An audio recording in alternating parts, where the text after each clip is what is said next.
নমস্কার, আমি স্বাগতা। নতুন একটি ভিডিওতে আপনাদের সবাইকে স্বাগত। ঘড়িতে এখন ওই সকাল 7:30 মতন বাজে। ফ্রেশ হয়ে আমি আর মা চা খেয়ে নিলাম।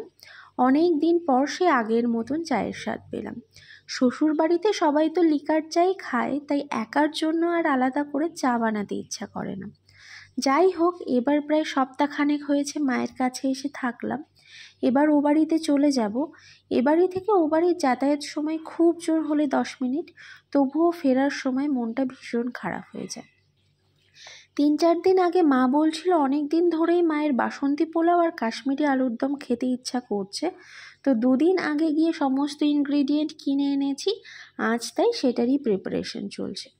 প্রথমে আলুর দমটাই বানাবো। তো আলুর দমের জন্য যা কিছু কাটাকুটির প্রয়োজন সমস্ত কিছু মা আমায় কেটে গুছিয়ে দিয়েছে। রান্নার দায়িত্বটা শুধু আমার।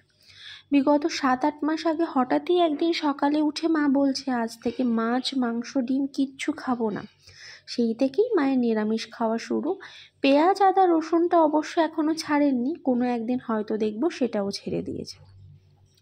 অন্যদিকে আমার বাবা আবার এই ভাত, মাছ, ডাল, রুটি ছাড়া পৃথিবীর কোনো খাবার ছুঁয়েও দেখে না। যথারীতি এই সমস্ত খাবার উনি খাবেন না, তাই জন্য মা আগেই বাবার জন্য আলাদা করে রান্না করে রেখেছে। আমার কাকারও একই অবস্থা, তাই জন্য বাবা আর কাকাকে বাদ দিয়ে বাড়ির সকলের জন্য আমি রান্না করছি। এই কাশ্মীরি আলুর দম এর আগেও আমি বহুবার রান্না করেছি, তবে পোলাওটা প্রথমবার করছি, তাই একটু টেনশন হচ্ছে যাতে গলে না যায়। আপনাদের সঙ্গে গল্প করতে করতে আলুর দমটা প্রায় হয়েই এসেছে। শেষে সামান্য একটু গরম মশলা আর দুধ দিয়ে নামিয়ে এবার পোলাওটা করব। তার জন্য আগেই আমি গোবিন্দভোগ চালটা ভালো করে ধুয়ে জল ঝরাতে দিয়েছিলাম। চালটা পুরোপুরি শুকিয়ে যাওয়ার পর একটা পাত্রে চালটা নিয়ে তার মধ্যে আদা বাটা, ঘি, হলুদ আর লবণ দিয়ে মাখিয়ে 10 মিনিট মতন রেখেছি। এদিকে একটা পাত্রে বেশ খানিকটা ঘি নিয়ে তাতে গোটা গরম মশলা, তেজপাতা দেওয়ার পর কাজু কিশমিশটা হালকা করে ভেজে নিলাম।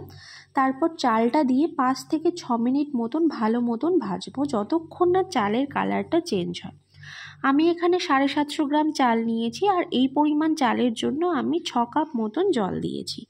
জল দেওয়ার পর এর মধ্যে পরিমাণ মতন লবণ, চিনি আর ঝালের জন্য বেশ কয়েকটা চেরা কাঁচা লঙ্কা দিয়ে ভালো করে মিশিয়ে 9 থেকে 10 মিনিটের জন্য মিডিয়াম টু লো ফ্লেমে ঢেকে রেখেছি।